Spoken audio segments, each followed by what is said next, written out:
We praise holy, holy. We praise goodness and mercy. Iyo pa ini nga mainit ang aton nga simbahan, compare ara kita sa mall nga wala kita nagasimba sa aton nga Dios. Please tell whether it is a living or non-living thing. Mabalik kita anay sa elementary. Okay? Pwede niyo masabat akon pamangkot. Hambalon niyo kung ini nga butang living or non-living thing. Ano ni? Living or non-living? Okay, non-living. Area. Living thing. Okay? Area. Living. Okay? Hindi ni sila madula. They will always be there. Iskan diin ka makadto. How about this? Ha? Ano? Masubo kung non-living thing. Di ba la? Hindi man ni nag-refer sa building, but nag-refer ini sa iglesia sang Dios. Ang church ginatawag ini nga living organism. Though isa ini kalawas, ginpaanggid sa isa kalawas. So hindi pwede nga non-living ang church. Aton subong ginatun-an ang God's message to the 7 churches. Amo ining tema naton sa April pakadto sa May.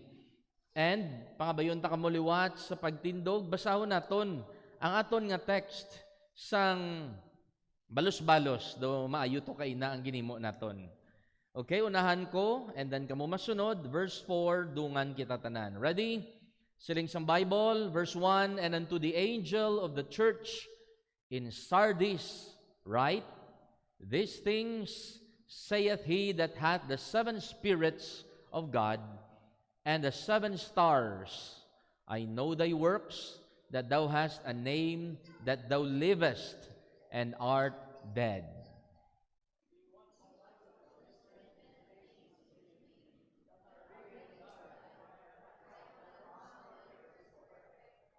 Remember therefore how thou hast received and heard, and hold fast and repent. If therefore thou shalt not watch, I will come on thee as a thief, and thou shalt not know what hour I will come upon thee. Verse 4, thou hast a few names even in Sardis, which have not defiled their garments, and they shall walk with me in white, for they are worthy. Mga muyo kita. Amay namon nga langit nun, kalipay namon Ginoo, ang pagkari sa sini Ginoo nga iglesia. Nalipay kami sa pag-upod kag sa pag-fellowship sa imo nga mga anak kag sa pagpamati sang imo balaan nga pulong. Ginoo, gapangayo kami sang kaalam, kabay pa nga maintindihan namon ang mensahe nga ihatag nimo sa amon subong nga adlaw. Gai kami Ginoo sa understanding and wisdom to apply sa amon nga mga kabuhi kung makaguha na kami sa sini Ginoo nga duog. Kabay pa Ginoo makita gid sang amon nga pamilya kag sang amon nga palibot kag kalibutan nga kami nagasimba sa matudtuod nga Dios kag ang amon nga simbahan buhi kag nagakabuhi ini nga nagapadayon para sa paglambot sa mga kalag nga wala pa makaangkon kaluwasan. Kapangamuyo man ko nga gamiton mo ako sa pagpatpat kag sa paghambal sang imo nga mensahe sa sini nga adlaw. Ini ang amon pangamuyo sa ngalan ni Jesus nga amon manluluwas. Amen, amen. Magapong ko ang tanan palihog. Sa sini nga Domingo, ang tunaan naton nga church amo ang Church of Sardis. Kabalo kamo kung ano ang known nga tawag sa sini nga simbahan? Nabasa naton kaina sa aton nga text. Ibalik ko gamay. Makit-an ina sa verse number 1. Sa pinakakatapusan nga phrase sila niya, I know thy works, that thou hast a name that thou livest. Ang Church of Sardis, known sa una nga alive nga simbahan. Pero siling diri ni Jesus, and art dead. Pero subong patay kamo sa akon igtululok. So ang Church of Sardis, known ini nga church nga the dead church. Patay nga simbahan. Nga anangin patay ini. Paano napatay? Gani ang tutuod gid nga mensahe naton, the autopsy of a dead church. Mamangkot kamo kung anong silingon sang word nga autopsy. Di bala ko ng isa ka tawo mapatay? Kag kun may ara sa mga kaso-kaso, kag mga ginalantaw kung paano siya napatay. Amo na siyang ginatawag na autopsy. Autopsy means examination of a dead body, especially to find out the cause of death. Patay nga lawas, gina-check, paano ni siya napatay? I-check iya nga ulo, uy, may buka ang iya nga bagol. May bigin lang pusan ini siya. Uy, may lagob ang iya nga likod. Uy, may buho ang iya nga kilid. Uy, may horma ang iya nga liog. Ginkuga ni guro. So, amo na galing silingon sang autopsy. Karon nga adlaw, lantaw naton, i-autopsy naton kung nga ang church nagakapatay. Kad kung nga ang aton spiritual life nagakapatay. So, ready na kamo mag-autopsy? Siling sang iban, yak. Number 1, ang rason kung nga aga kapatay ang aton spiritual life because of weakened prayer life. Ang aton pangamuyo sa aton nga Dios nagaluya o kung kaisa wala nagidgani nagapangamuyo. In chapter 3 verse 2, the Bible says, be watchful. Ang warning ni Jesus sa Church of Sardis, mangin mabinantayon kamo. Paano kita mangin mabinantayon? Mangin mabinantayon kita pagi sa pagpangamuyo. Ang Church of Sardis, amo ini ang iya nga geographical nga location. Sa ibabaw siya sang bukid.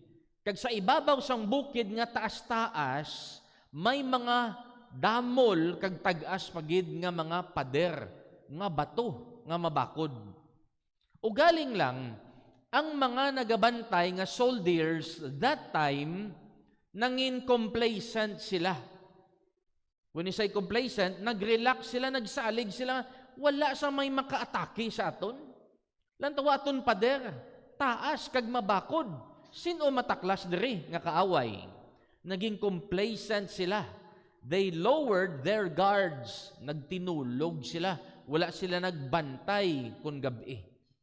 Now, ang Church of Sardis, sa iyang plastada, may ara sila nga steep acropolis with sheer. Amo ini sa ang pader nga mataas, nga mabakod. 800 to 1,000 foot rock cliffs. Taas na sa. 1,000 ka feet. Itaklason mo para makasulod ikaw sa sina nga lugar. Mabudlay ka tama sa isa ka nagasulong kung amo inang iya nga taklason. And then, galing lang ining Church of Sardis, sa iya nga history, gin-conquer ini ni Cyrus the Great, ang King of Persia, in 547 or 546 BC. Ginsulong ini. And then ginatake ini, na-conquer ang ini nga lugar. Bisan taas ang ilang nga mga pader. And ikaduha nga nag-conquer sini si Antiochus the Great. Seleucid Empire sa 214 BC. So, hindi gali garantiya nga grabe imo nga pader, Grabe imo nga protection nga hindi ka na pwede masulong sang kaaway. Hindi garantiya nga damo kita kwarta, healthy kita, hindi kita pwede maatake sang aton nga kaaway. Kaangay sang Church of Sardis. So, prayer, kinanglan sang pangamuyo. Because prayer is the mechanism that connects heaven to earth. Ang pangamuyo lang gid ang naga-connect sa aton sa langit. Kagang anak lang gid sang Dios ang naga-activate sa spiritual realm to change the physical reality. Kung may problema kita diri sa kalibutan, kung may libog kita diri sa kalibutan nga hindi ta masarangan, ang pangamuyo amugid ang dako nga pamaagi nga makapanawag kita sa ibabaw kag mabuligan kita sang hindi naton masarangan. Nadumduman yun nga movie sang year 2002, pelikula ni Mel Gibson, ang iya title, We Were Soldiers. Nadumduman ko ni, kay that time, galantaw ko, ginasulong sila sang ilang nga kaaway nga Vietnamese. Kag wala sila palagyuhan, ginpalibutan, sila damo-damo ila kontra, hindi kasarang ang ilang nga mga bala kag armas. Wala sila palagyuhan. Ang ginhimo ni Mel Gibson, amo ang leader sang ilang nga army, nagkuha siya sang radyo kag nanawag sa ila headquarters. And then he said, broken arrow. Ambot silingon gali sina mapadala sang air support kag magbomba sa sina nga area. Hindi sila kasarang sang ilang nga kontra. Mapatay sila kung sila lang. Kinanglan niya magtawag sang air support para magbulig sa ila. Amo na aton sitwasyon. Kung kita lang, mabuang kita. Sang kainit, sang tsimpo. Kung kita lang, masalang aton nga utok sa mga problema, sa mga balaydan, sang inflation, sang pagsaka, sang gasolina, kag krudo, sa mga balaklon, sa ugtas sang aton nga bata, ugtas sa negosyo, ugtas sa pamilya. Hindi kita kasarang kung kita lang. Kinanglan naton kuhaon ang radyo sang prayer kag manawag bulig sa aton headquarters digto sa langit nga mag-activate sang tanan nga resources sang langit sa pagbulig sa aton. Ang peace, ang wisdom, protection, provision sa tunga-tunga sang earthly struggles, mabuligan kita. Kag ang wala nagapangamuyo, kaluluoy lang. We say, wala man ko pastor gapangamuyo, do okay man akon kabuhi. Ti basi kon hindi ka payagan ni anak sang Dios. Wala ka man ginhingabot sang kaaway. Pero kung anak ikaw sang Dios, kag ginagamit ikaw sang Dios, atakihon kagid sang kontra. I-persecute kagid sang kaaway. And you need prayer. May ara nga saying, kag ang prayer, amo ini ang iya nga itsura. Kung wala ikaw prayer, amo ning aton sitwasyon. May na-notice ka mo? Damo nakasaksak sa extension cord, pero ang pinaka-importante nga inog saksak, nakasaksak man sa iya kaugalingon. Wala siya nakatap sa tudtuod nga power source nga amo ang Dios. Ang tawo nga wala gapangamuyo, nagasalig sa iya kaugalingon. Kag wala kita sang gahom, kag ikasarang nga magbulig sa aton kaugalingon. A prayerless life is a powerless life. May ara pagid nga saying, ang taho nga wala gapangamuyo, kaangay sang taho nga wala naga ginhawa. Tino matabo sa aton kung wala taga ginhawa? Mapatay kita. Madamo kita sang rason nga hindi kita mangamuyo. Masako ako, damo obra ko, pero tandaan ta mga utod, the more you have to do today, the more you have to pray. Kung damo obra ta, mas birahan ta pagid pangamuyo. Kay di ta na masarangan kung kita lang.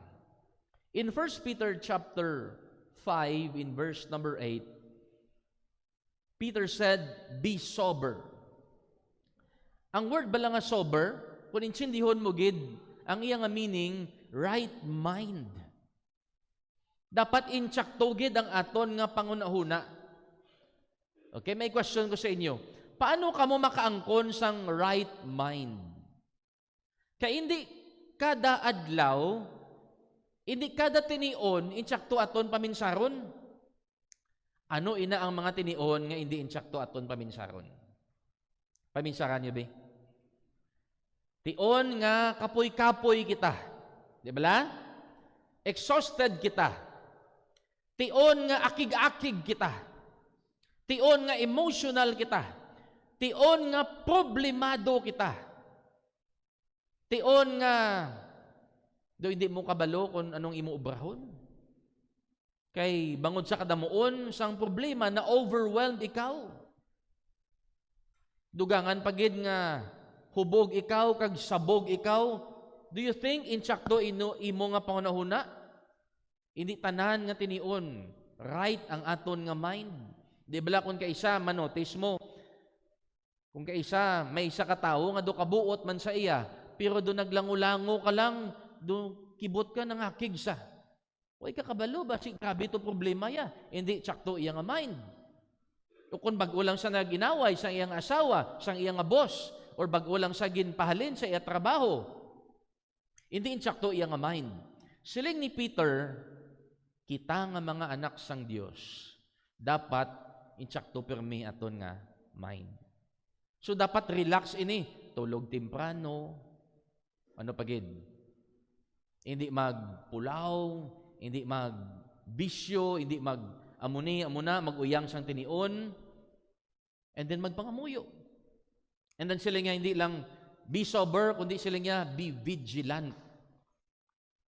Anong word nga vigilant? Dapat aware ikaw. Dapat sensitive ikaw. For example, trabaho mo isa ka security guard. Permi kami nag-agida sa magpuli kami, duwa ka security post. Pero kada agi namon kung kaisa, tag alas 2, aluna sang kagahon, o kung alas 12, ang guard, tulog. Paano na siya kabantay? O kung kapoy-kapoy, given be kapoy-kapoy siya, tulog siya. O kung naghalin siya sa party, nakainom, tulog. Paano siya mangin sensitive? Wala. Tiyan mo man na kita. Siling ni Peter, be sober, be vigilant. Dapat insakto aton nga mind, dapat mabinantayon kita.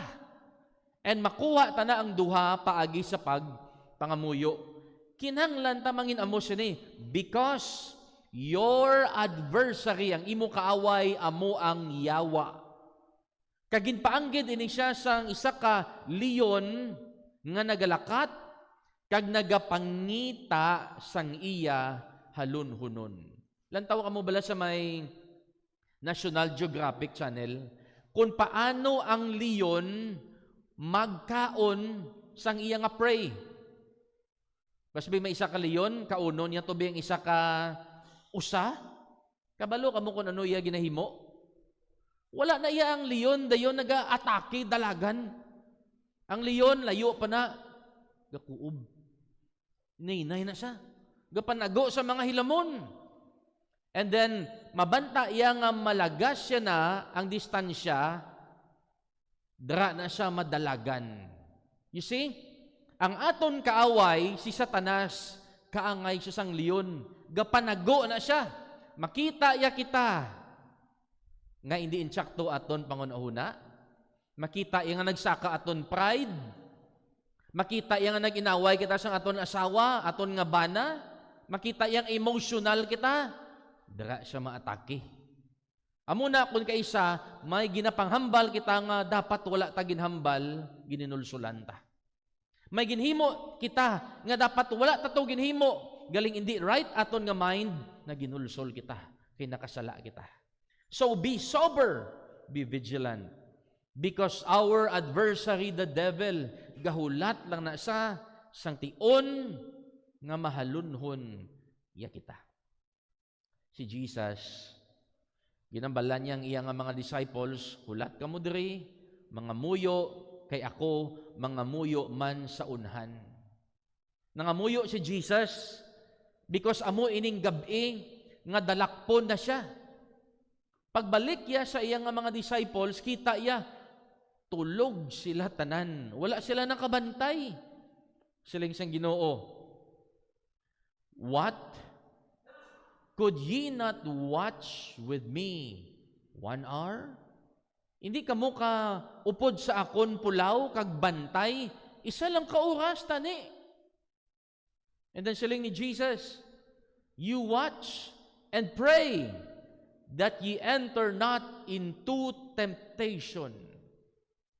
Magbantay kita, mga muyo, para hindi kita atakihon sang temptasyon. Makastand kita, makapanagang kita sa tion sang temptasyon.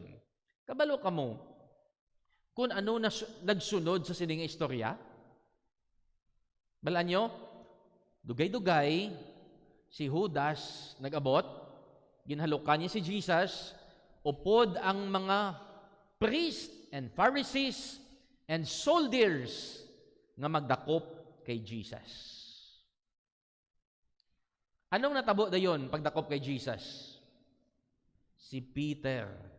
Anong ginimo ni Peter? Ginlabo ya ang isa ka soldier. Now, nga amuning natabo. Kung si Peter nangamuyo sang insakto, wala yan ginhimo ang ginimo ya. Why?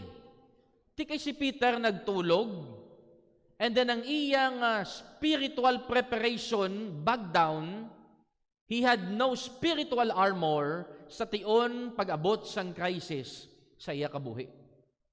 Siyempre, pag-abot sa mga soldiers, wala ka pangamuyo sa Ginoo, init iya ulo, pak! O to dandulunggan. Ginsaway sa ni Jesus, Peter, hindi amo siya ng kabuhi. Ang tao nga nagakabuhi sa espada, mapatay paagi sa espada. And then gindakop si Jesus, anong natabo? Di ba lagin dinaya si Jesus? Katatlo yagin deny silang sa mga tao.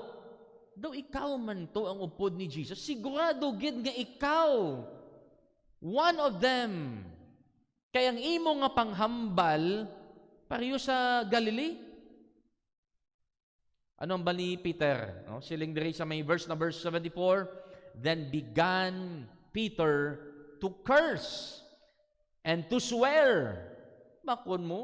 Nangakig pa si Pedro, kumbaga sa aton, doon nagpamuyayaw pa siya, kag nagpanumpa, nga nagsiling, I swear, I know not the man. Wala ko nang ikakilala sa iya. Pero lang tawabla ang pangako ni Peter, before gindakop si Jesus. Sila niya, Lord, bisan hasta sa kamatayon, maupod ko ya sa imo. Di ta kapagbayaan. Nga natabo ni kay Peter, because nagtulog siya sa pagpangamuyo. Pag dinaya kay Jesus, siling sa manok, butigon ka, Pedro! Nadumduman dayon ni Peter ang ginhambal ni Jesus. You see? Kung anong mahimo sang pangamuyo sa aton kabuhi. Ikaduha, nga nagakapatay ang church or ang aton spiritual life. Number 2, may ara sang wanting of spiritual nourishment. May gutom sang pagkaon sang aton nga kalag. Malnourished ang church sang pure words of God. Ginakulang sila sa pagkaon sang pulong sang Dios. Verse number 2 in Revelation chapter 3. Be watchful and strengthen the things which remain. Hambal ni Jesus, palig-una ang mga butang nga ara. So paano mangin ligon ang lawas ng tao? Kaon mayo, vitamins, insakto nga bulong. Kung wala nagakaon, wala insakto nga nutrients and vitamins sa aton nga lawas, maluya, mamasakit, mapatay. Amo man na gyapon sa aton nga spiritual life.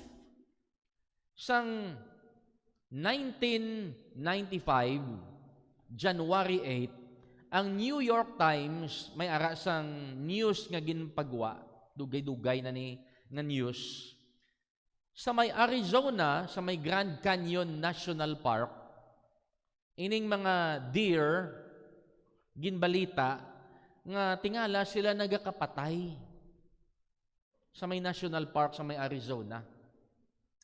So ginstudihan nila kung nga ang mga usangan ni gulpi lang gakapatay kay kadamo-damo sa ilaga kalamatay. Ginusisa nila ang reason gali kung nga aga masakit kay nagakalamatay because ang mga taho nga nagabisita sa national park ginapakaon nila sa mga potato chips, cheese curls, and candies, kag kung ano pa nga mga junk foods. Kag ini nga mga sapat, mga deer, hindi na sila kauyon sang hilamon. Ano kaklatabo? Nagmalnourish sila, nagmasakit, nagkalamatay. And amo man na ang matabo sa aton.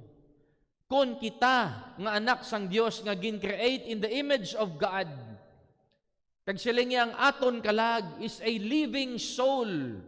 Kag ginbutangan pagid sang Dios. Kay naluwas kita kag anak ya kita, ginbutangan niya pagid sang Holy Spirit ang aton nga heart. Tapos wala kita ya nagakaon sang insakto nga pagkaon. Ang isa ka church nga wala sang pure words of God nga ginakaon, kundi gina-replacean sang damo-damo nga kanta, damo-damo nga testimony, pero ang wali 10 minutes lang. Damo-damo na church amo sina. Kadto kami na to sa Antique. Hala, may mga kantata, pila ka kanta, sobra pulo ka kanta, pero ang wali lipot-lipot. Wala ka pa sang may makuha. Wala ko nagasuya sang iban nga church. Gina-generalize ko lang ni. I'm not against sa mga nagasaot o kung naga-worship, praise and worship, okay na iya. Kung may pulong sang Dios malang nga pure nga ginawali sa church. Pwede ba lang church nga daw diskuhan, daw puro na lang entertainment, pero wala ikaw may mabatian nga pulong sang Dios. Ina nga church, inang aton spiritual life, sigurado nga mapatay gid.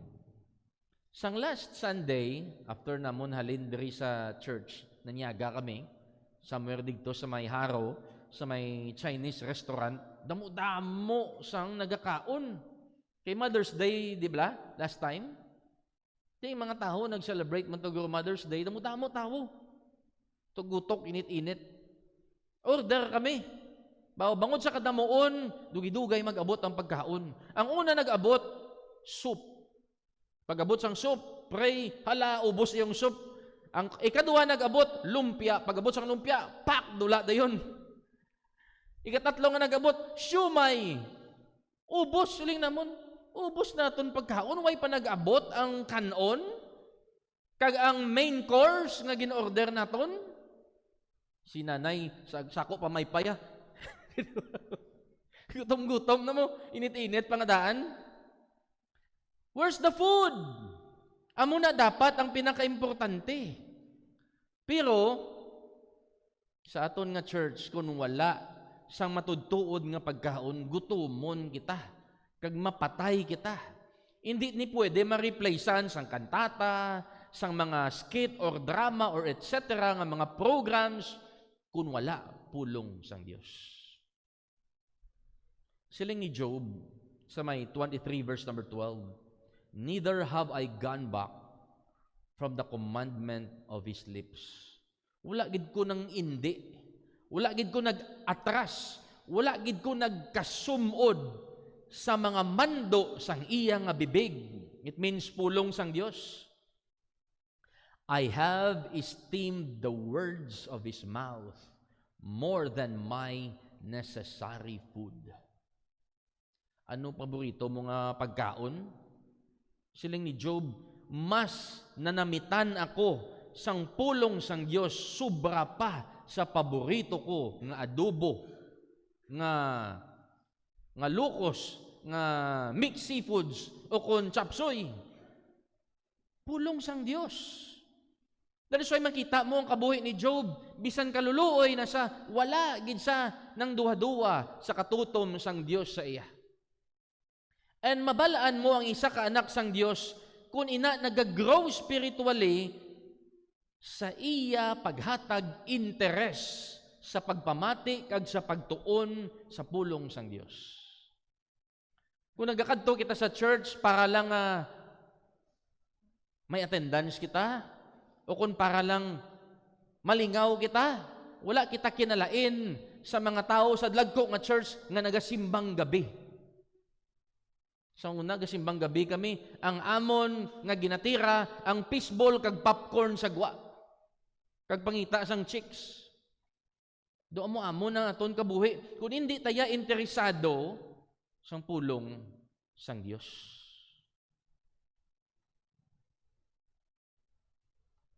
Siling sang 2 Timothy chapter 3 verse number 16 and 17.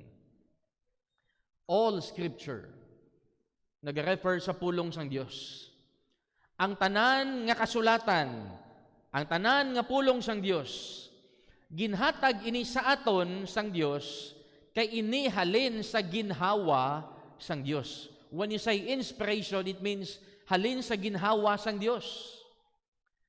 And is profitable. When you say profitable, it means makaginansya gid ikaw diri.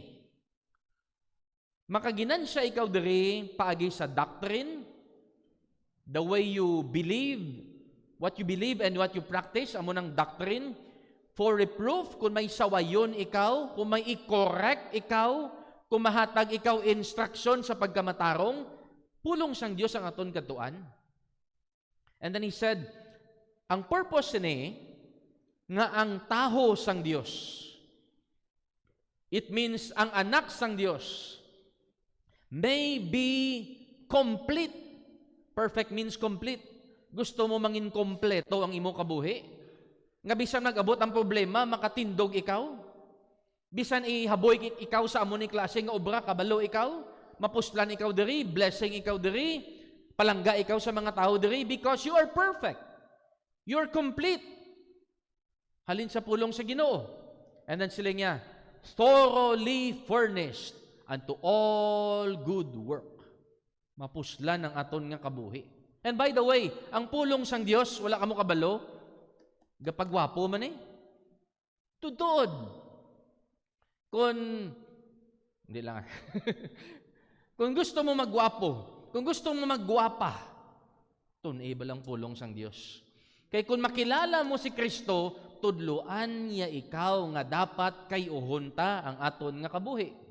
Kung nagatuon kita pulong sang Dios, tudluan ikaw sa Bible nga kinanglan taman gali mang toothbrush, kinanglan taman magpanibin, kinanglan taman maghilamos, kinanglan tamangin matinlo, mangin responsible, bisan sa aton pamayo, pamisti, panghulag, tudluan niya ikaw nga magbag-o imo kabuhi. Kaangay ni Kristo Jesus. Sila niyo, thoroughly furnished, sakop na daang tanan-tanan sa aton nga pagpangabuhi. Si Jesus, ang gintimtar siya ni Satanas in Matthew chapter 4, gin-question ang iyang identity. Sila ni Satanas, kung tutuod kagidman nga anak sang Dios, gin-question niya identity, ari bato. Isugua ang bato nga mangin tinapay. Mayo lang wala si Jesus buot bimo. Kung ako si Jesus ang balon ko sa Satanas, gusto mo ikaw himuon ko tinapay? Pero siling ni Jesus, it is written. Balik sa gyapon sa scripture, Satanas, di bala nakasulat?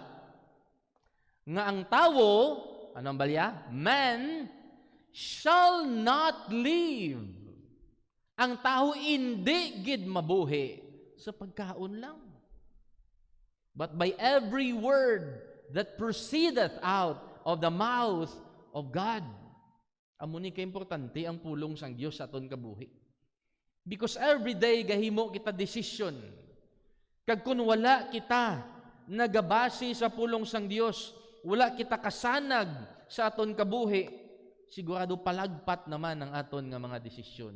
Kag mangin problema ini pilakadlaw, kag ginulsulan ta pilakadlaw, kag magsakit aton nga ulo, kag mag-cause ang damo pagid nga problema. Pulong sang Dios.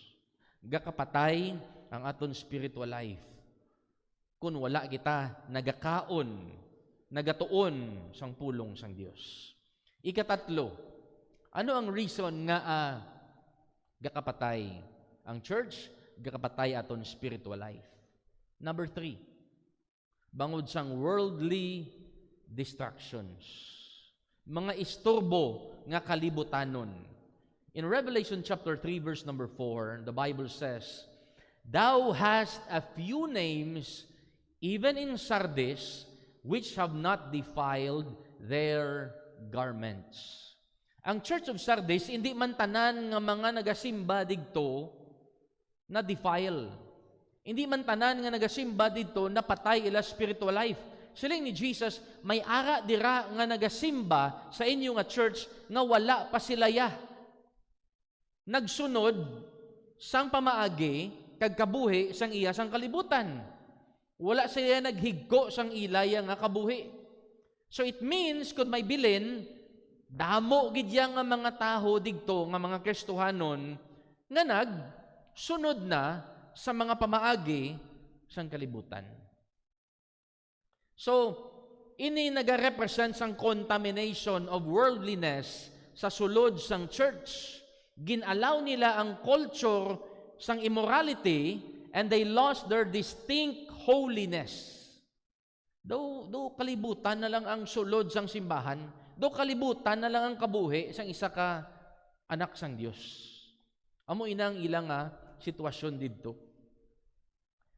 Sa pinakauna nga church nga tun-an ta sa nagligad, gin-take up naton ining kabuhi ni King Uzziah. In 2 Chronicles chapter 26. Si King Uzziah, sang gamay pa siya nga nanginhari, faithful sa Ginoo. Ginpabakod sa Ginoo ang iyang army, and then sa nagtigulang na siya nga lawig na ang iyang reign pagiging hari, nagbugalon siya. Siling sang verse number 16, "When he was strong, his heart was lifted up to his destruction. For he transgressed against the Lord his God, and went into the temple of the Lord," dagsulod sa templo sang Ginoo, nga maghatag or magsunog sang insenso upon the altar of incense. And Azariah the priest went in after him. Ginlagasan ni Azariah kag sa mga 80 ka mga valiant men nga mga pare kag ginpunggan. You see, ang trabaho sang priest lain sang trabaho sang hari. Hindi bot silingon kay hari ikaw pag gusto ka na sang tanan. Amo na nga may saying, ang utos ng hari hindi mababali. No? Nabatian nyo na sa Senado? Okay. So amo na yung ginhimo ni King Uzziah. Ginpunggan siya sang mga priest, kaya hindi insakto ang iya ginhimo. Verse number 21, anong natabo? "Uzziah the king was a leper unto the day of his death." Insigida ang judgment ginpatupa sang Dios sa iya, nangin aroon sa. Nagwa siya sa may templo, nangin aroon ang ini nga powerful nga king, veterano nga hari. Ano dring punto na kon? Hindi gali gusto sang Dios nga intrahan ang mga bagay nga gin-sanctify niya. Hindi gali gusto sang Dios nga hilabtan sang kalibutan or sang aton nga kabuhi o kung sang aton nga gusto ang ministry o kung panimalay sang aton nga Dios.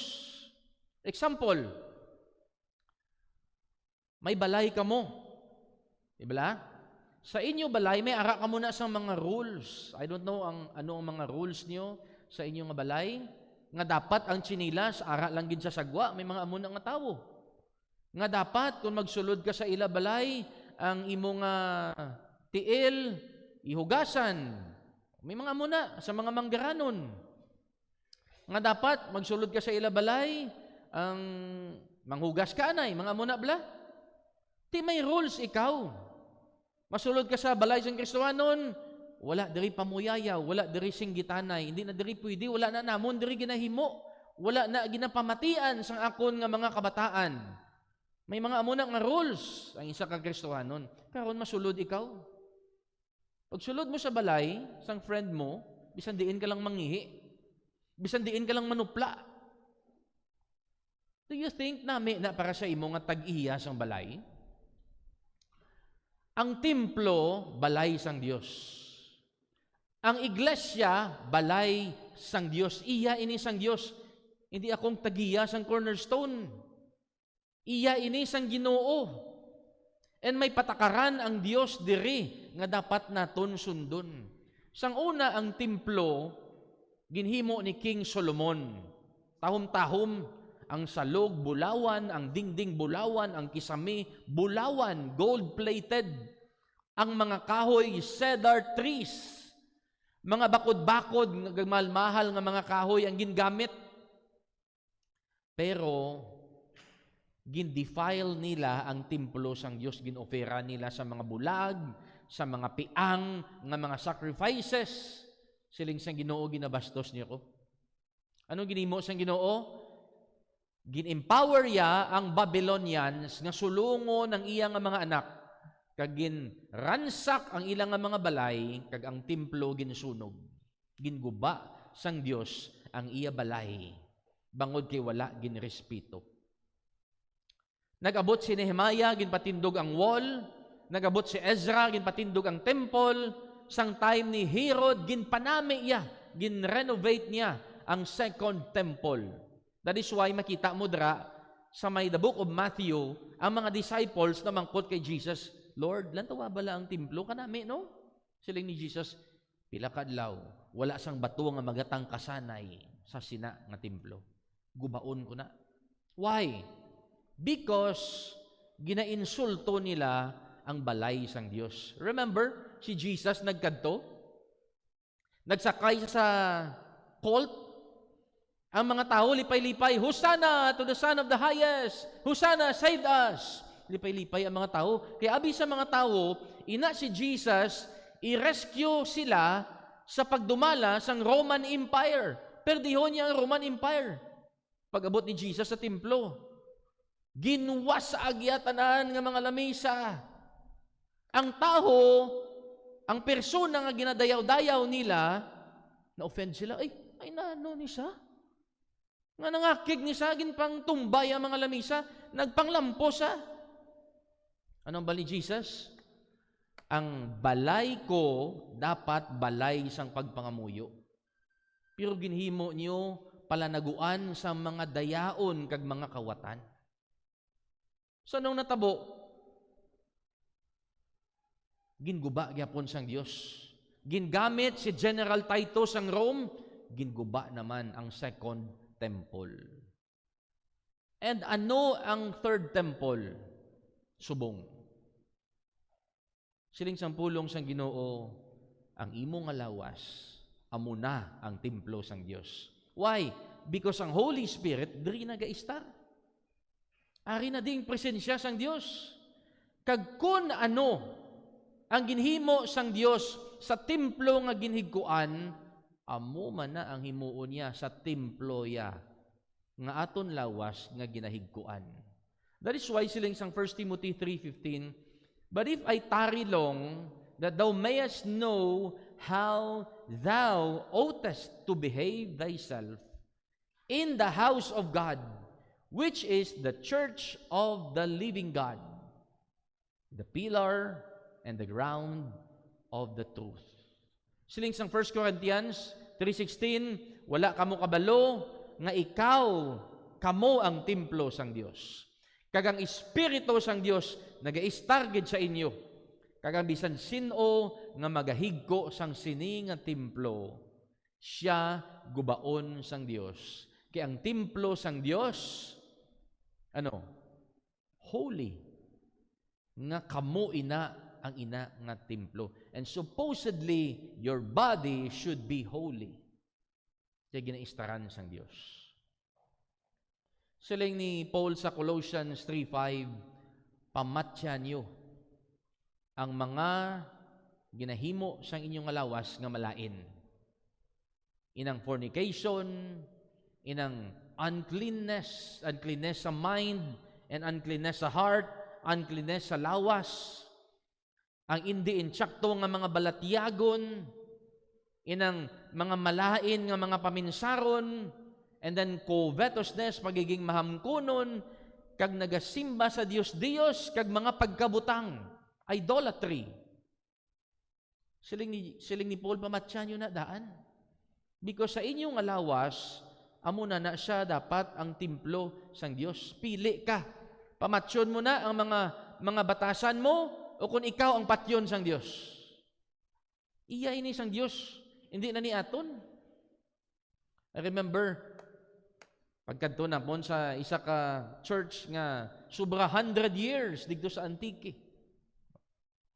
Sobra na sila 100 years, pero ang mga members do gamay lang gyapon. Mangkot ko nga nag-amo ni.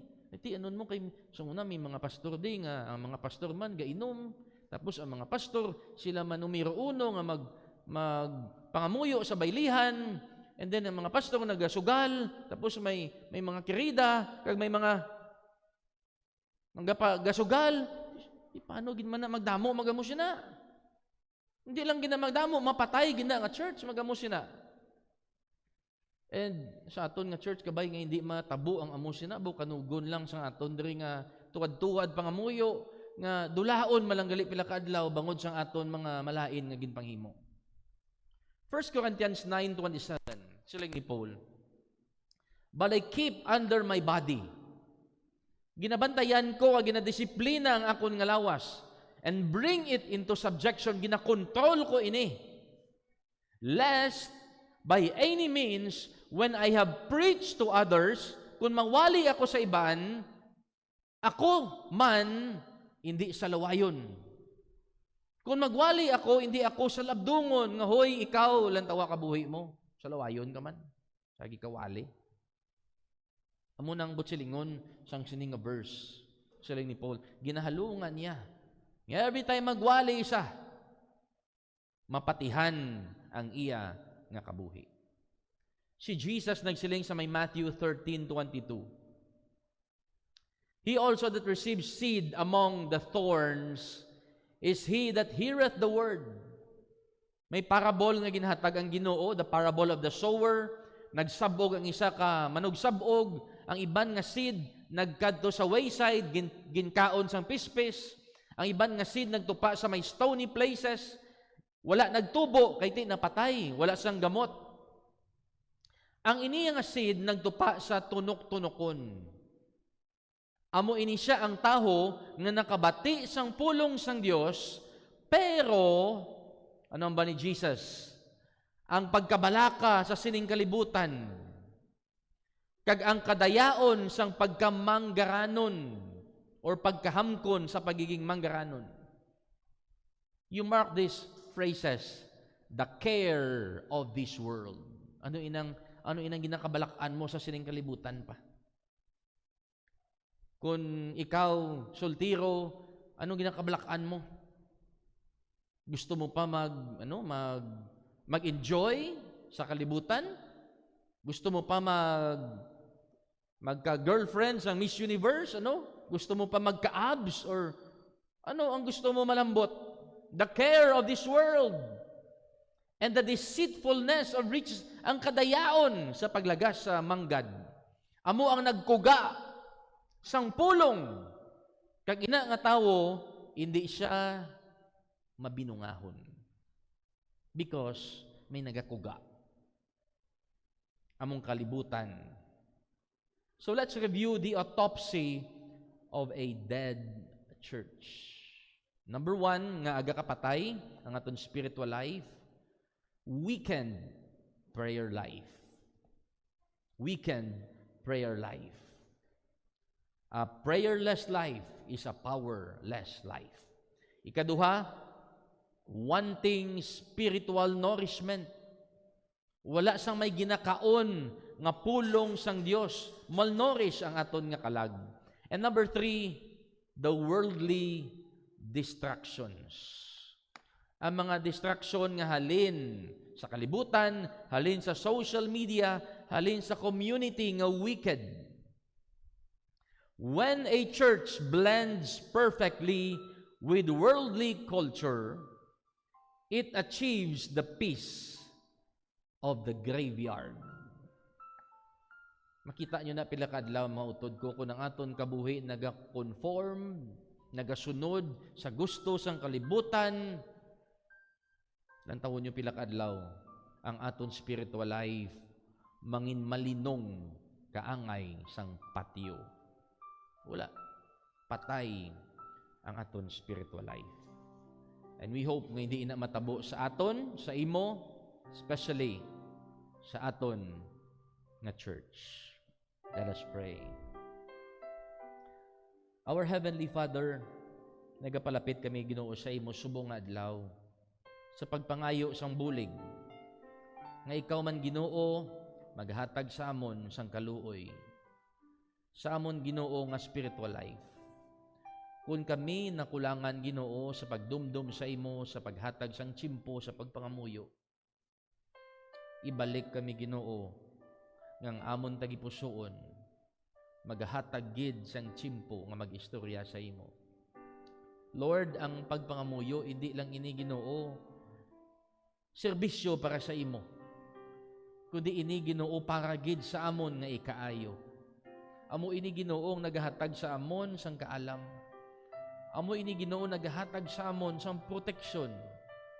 Nga hindi kami Ginoo makahimo sa mga desisyon kung kaisa nga wala namon na paminsaran o kung desisyon nga may ara sang mabugat kag masakit nga konsekwensya. Kaya wala kami nagsik sa imo sang wisdom, sang guidance, kag sang kasanag sang imo nga pulong. Gani Lord, buligi kami. Nga hindi lang Ginoo mangin malipayon kami sa pagpangamuyo, kundi Ginoo mangin excited kami Ginoo. Kag tayuyon, kag sige-sige ang amon nga pagistorya sa imo. And subong man Lord, gapray kami nga ang amon nga spiritual life magakaon gid sang matudtuod nga pagkaon. Pagkaon nga may ara sang vitamins and minerals nga makapabaskog sang amon nga kalag kag espiritu.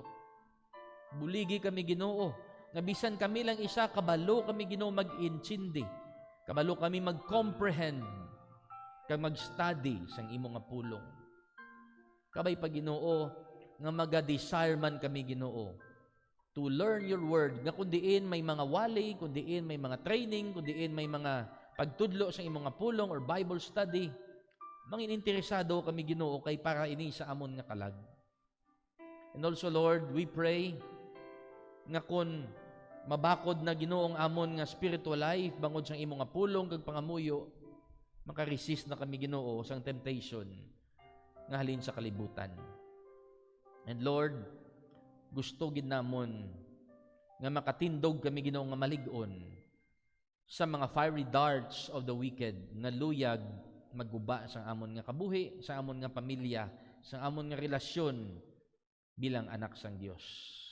Salamat nga natun-an ini namon ang Church of Sardis. Kag kabay pa hindi kami mangin parehos sa sininga church. Buligi kami Ginoo, kaluoy kami sa sininga adlaw.